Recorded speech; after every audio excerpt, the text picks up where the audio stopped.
Hello students. Date 10 जनवरी 2025 में current affairs से जितने भी क्वेश्चंस बन सकते हैं या जितने भी क्वेश्चंस एक्सपेक्टेड हैं, हम उन सभी क्वेश्चंस को पढ़ेंगे। चलिए शुरू करते हैं। हमारा फर्स्ट क्वेश्चन है, हाल ही में नई खदान के साथ कौन सा देश लिथियम भंडार वाला दुनिया का दूसरा शीर्ष देश बना है? ऑप्शंस हैं ए चिली, बी रूस, सी बोलीविया या डी चीन। इसका ऑप्शन नंबर डी सही है, चीन। चीन जो है हाल ही में दुनिया का दूसरे नंबर का सबसे बड़ा देश बना है, जिसके पास दूसरे स्थान का सबसे बड़ा लिथियम भंडार है। चीन से पहले जो है चिली के पास सबसे ज्यादा तांबे का और लिथियम का भंडार है। स्पोडियमिन खदान जो है हाल ही में चीन में पाई गई है। चीन के तिब्बत रीजन में यह खदान पाई गई है और इसी खदान में चीन का पूरे विश्व में लिथियम का भंडार 16.5% है।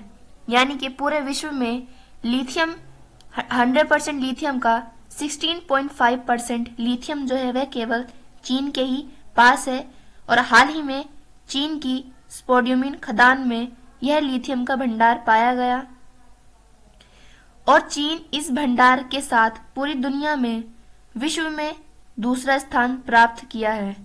पहले स्थान पर चिली है, जिसके पास दुनिया में सबसे ज्यादा लिथियम का भंडार है। चिली के पास लिथियम का सबसे ज्यादा भंडार होने के साथ साथ पूरे विश्व में तांबे का सबसे ज्यादा भंडारण है और तांबे की सबसे बड़ी खदान भी चिली में ही स्थित है।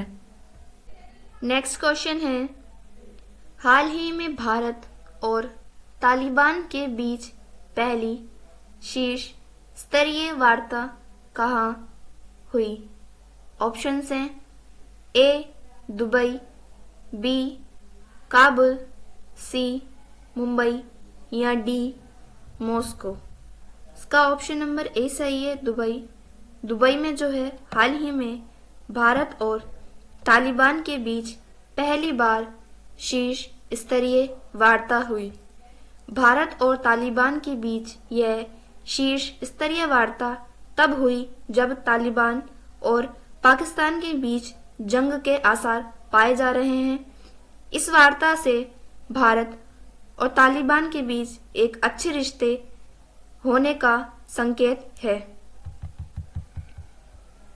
भारत और तालिबान के बीच यह वार्ता पहली शीर्ष स्तरीय वार्ता है जिसमें भारत की ओर से, यानी कि इस वार्ता में जो है भारत की ओर से हमारे विक्रम मिश्री जो कि विदेश सचिव हैं, इन्होंने भाग लिया है।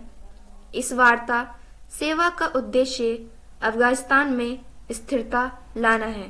हम सभी जानते हैं कि अफगानिस्तान में तालिबान सरकार है और यहाँ पर जो है स्थिरता नहीं हो पा रही है, जिसके कारण जो है भारत और तालिबान के बीच में वार्ता हुई है और इनका उद्देश्य अफगानिस्तान में स्थिरता लाना है।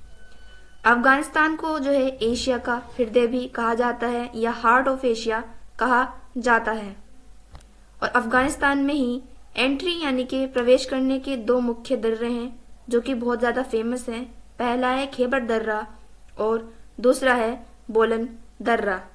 अफगानिस्तान की राजधानी काबुल है और फिलहाल में अफगानिस्तान में जो तालिबान की सरकार है इसमें और पाकिस्तान में के बीच में जो है कुछ अच्छे रिश्ते नहीं देखे जा रहे हैं और इन करवाहटों के बीच में जो है भारत और तालिबान के बीच में एक सफल शीर्ष स्तरीय वार्ता पाई गई। नेक्स्ट क्वेश्चन है, हाल ही में भारतीय परमाणु संस्थाओं पर लगे प्रतिबंधों को समाप्त करने की घोषणा किसने या किस देश ने की? हमारे पास ऑप्शंस हैं, ए है ब्रिटेन, बी है फ्रांस, सी है यूएसए या डी है जापान। इसका ऑप्शन नंबर सी सही है, यूएसए।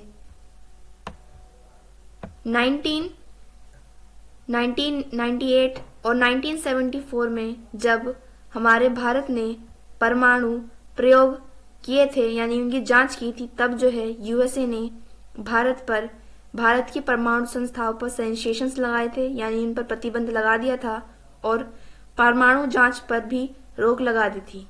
और हाल ही में जो है यूएसए ने जो प्रतिबंध हमारे भारत देश की परमाणु संस्थाओं पर लगाए थे वह हटा दिए हैं। 1974 में जो है ऑपरेशन स्माइलिंग मुद्दा के तहत परमाणु जांच हुई थी और 1998 में ऑपरेशन शक्ति के तहत जो है परमाणु जांच हुई थी। ये दोनों ही ऑपरेशन जो है पोखरण राजस्थान में चलाए गए थे। इसके बाद जो है यूएसए ने भारत के परमाणु संस्थाओं पर बैन लगा दिया था। 2008 में यूएसए और भारत के बीच 123 समझौता हुआ। 123 समझौता बहुत ही महत्वपूर्ण समझौता है जिसमें यूएसए ने भारत को जो है यूरेनियम, जो कि एक परमाणु ईंधन होता है, इसका यूज जो है भारत को केवल बिजली के उत्पादन में करने के लिए कहा, न कि परमाणु हथियारों में। हाल ही में जो है यूएसए ने इन परमाणु संस्थानों पर इस प्रतिबंध को समाप्त कर दिया है। 123 समझौता जो है 2008 में हमारे देश के पूर्व प्रधानमंत्री मनमोहन सिंह और यूएसए के राष्ट्रपति जॉन बुश के बीच में हुआ था। नेक्स्ट क्वेश्चन है, हाल ही में रानी हतशेपसुत से जुड़े मंदिर की खोज कहाँ हुई?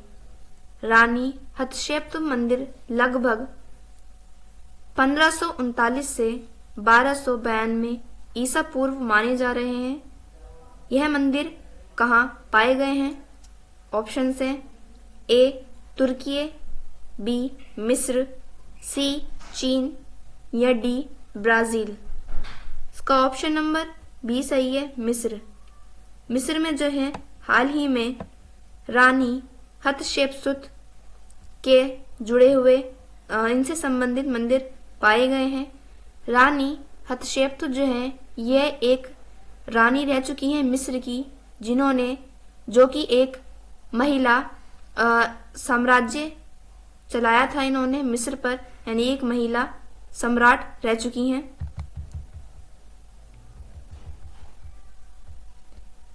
मिस्र देश में नील नदी के पश्चिम तट पर रानी हतशेपसुत से जुड़े मंदिरों के अवशेष प्राप्त हुए हैं। इन मंदिरों के वास्तुकार जो हैं वह सेनमुट हैं, यानी कि जहाँ पर यह मंदिर के प्रमाण पाए गए हैं वहीं पर जो है हस्तकार थे एक सेनमुट, उन्हीं के भी जो है प्रमाण पाए गए हैं, यानी कि यह जो मंदिर हैं इनके जो वास्तुकार थे वह सेनमुट थे और सेनमुट के जरिए ही इन मंदिरों का लगभग इतना पुराना बताया जा रहा है, यानी कि वास्तुकार सेनमुट के द्वारा ही यह माना जा रहा है कि रानी हतशेपसुत के मंदिर लगभग 1539 से 1292 ईसा पूर्व मंदिर है। नेक्स्ट क्वेश्चन है, हाल ही में क्लाउडेस्के की रिपोर्ट के अनुसार साइबर हमलों के मामलों में भारत को वैश्विक स्तर पर कौन सा स्थान मिला? ऑप्शन हैं ए पहला, बी दूसरा, सी तीसरा या डी चौथा। इसका हमारा ऑप्शन नंबर बी सही है, दूसरा, यानी कि भारत को जो है पूरे विश्व में साइबर क्राइम के मामलों में जो है दूसरा स्थान प्राप्त हुआ है। पूरे विश्व में जो पहले नंबर पर रहा है जिस पर सबसे ज्यादा साइबर हमले हुए हैं वह यूएसए है। साइबर हमलों की रिपोर्ट जो है इंडेक्स को जो है क्लाउडिए संस्था जो है जारी करती है। साइबर हमलों के मामलों में भारत दूसरे स्थान पर रहा। विश्व में पहले स्थान पर जो सबसे ज़्यादा साइबर हमले हुए हैं वह अमेरिका पर हुए हैं। अमेरिका पर 2024 में लगभग 140 साइबर हमले हुए हैं। वहीं भारत पर 95 संस्थाओं का डेटा चुराया गया है, यानी कि अमेरिका पर 140 और भारत में 95 संस्थाओं पर जो है साइबर अपराध किया है। तीसरे स्थान पर जो है इजराइल देश है, जिस पर तीसरे स्थान का सबसे ज्यादा साइबर हमला किया गया है। पहले पर अमेरिका, दूसरे पर भारत और तीसरे पर इजराइल देश शामिल हैं।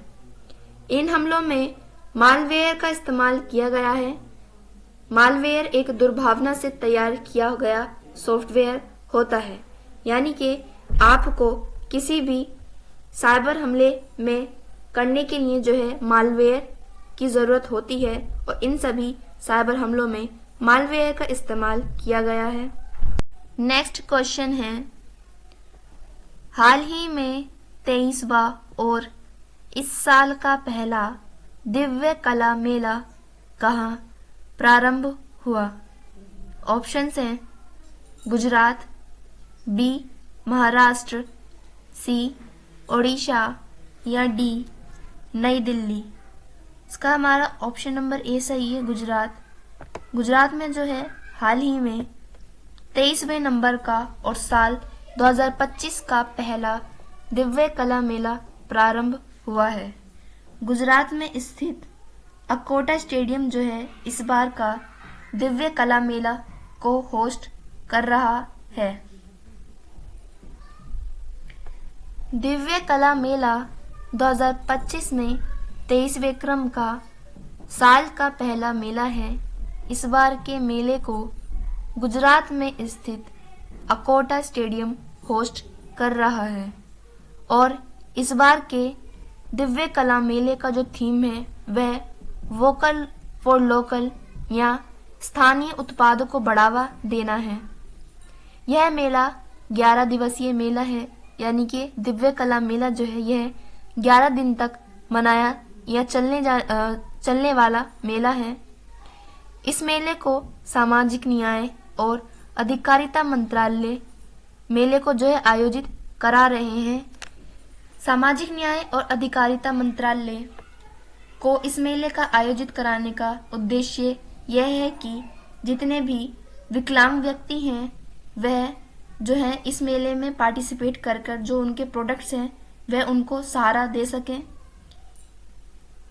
जितने भी वृद्ध लोग होते हैं या जितने भी विकलांग लोग होते हैं वह सभी जो है सामाजिक न्याय और अधिकारिता मंत्रालय के अंतर्गत आते हैं। नेक्स्ट क्वेश्चन है, हाल ही में दिवंगत पूर्व राज्यसभा सदस्य प्रीतीश नंदी कौन थे? ऑप्शंस हैं ए क्रिकेटर, बी इंजीनियर, सी वरिष्ठ पत्रकार या डी वैज्ञानिक। इसका ऑप्शन नंबर सी सही है, वरिष्ठ पत्रकार।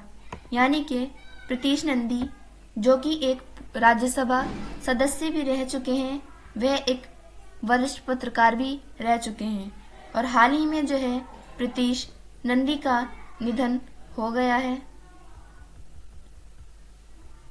प्रीतीश नंदी का जन्म भागलपुर, बिहार में हुआ था। प्रीतीश नंदी एक वरिष्ठ पत्रकार होने के साथ साथ फिल्म निर्माता और राज्यसभा सदस्य भी थे। प्रीतीश नंदी जो है यह महाराष्ट्र राज्य से राज्यसभा सदस्य थे। इन्होंने एक फेमस कविता भी लिखी थी जो कि है कोलकाता अगर तुम मुझे निर्वाचित हो। यह कविता जो है यह प्रीतीश नंदी की लिखी हुई कविता है। इन्होंने कई सारी फिल्में भी निर्माता की हैं, जैसे चमेली और प्यार के साइड इफेक्ट्स आदि फिल्में जो हैं इन्होंने ही निर्मित की हैं। प्रीतीश नंदी ने ही पीपल फॉर एनिमल एनजीओ की स्थापना की है यानी कि पहला एनजीओ जो कि एनिमल्स या जानवरों के सहयोग के लिए बनाया गया, जिसका नाम था पीपल फॉर एनिमल। इस एनजीओ की स्थापना भी जो है नीतीश नंदी ने ही की है। नेक्स्ट क्वेश्चन है, हाल ही में अनाहत सिंह ने अंडर 17 जूनियर स्क्वैश ओपन 2025 कहाँ जीता?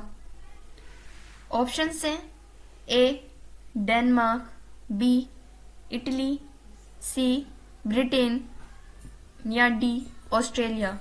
इसका ऑप्शन नंबर सी सही है, ब्रिटेन। ब्रिटेन में जो है इस बार के अंडर 17 जूनियर स्क्वैश ओपन को होस्ट किया था और यहीं पर जो है भारत की अनाहत सिंह ने अंडर 17 के जूनियर स्क्वैश ओपन को जो है अपने नाम किया है। अनाहत सिंह जो है 3 बार जूनियर स्क्वैश ओपन को अपने नाम कर चुकी हैं। अंडर 11, अंडर 15 और अंडर 17 इन तीनों का ही जो है स्क्वैश ओपन को अनाहत सिंह अपने नाम कर चुकी हैं। अनाहत सिंह जूनियर स्क्वैश ओपन 2025 में अंडर 17 में जीत हासिल की है। अनाहत सिंह यह खिताब 3 बार अपने नाम कर चुकी हैं। 2025 में जो जूनियर स्क्वैश ओपन हुए थे, इसमें अनाहत सिंह ने यह खिताब जो है मिस्र की उपविजेता मलिका को हराकर अपने नाम किया है। यानी कि मिस्र की जो मलिका थी, इनको हराकर अनाहत सिंह ने 2025 के अंडर 17 जूनियर स्क्वैश ओपन को अपने नाम किया है। इस बार का अंडर 17 जूनियर स्क्वैश को जो है इंग्लैंड होस्ट कर रहा था। इंग्लैंड का जो शहर है बर्मिंघम, यहाँ पर जो है जूनियर स्क्वैश ओपन को होस्ट कर रहा था। नेक्स्ट क्वेश्चन है,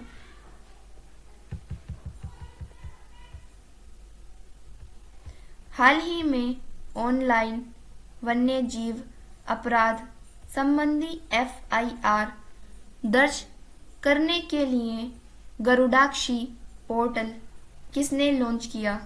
ऑप्शन हैं ए महाराष्ट्र, बी कर्नाटक, सी तमिलनाडु, डी ओडिशा। इसका हमारा ऑप्शन नंबर बी सही है, कर्नाटक।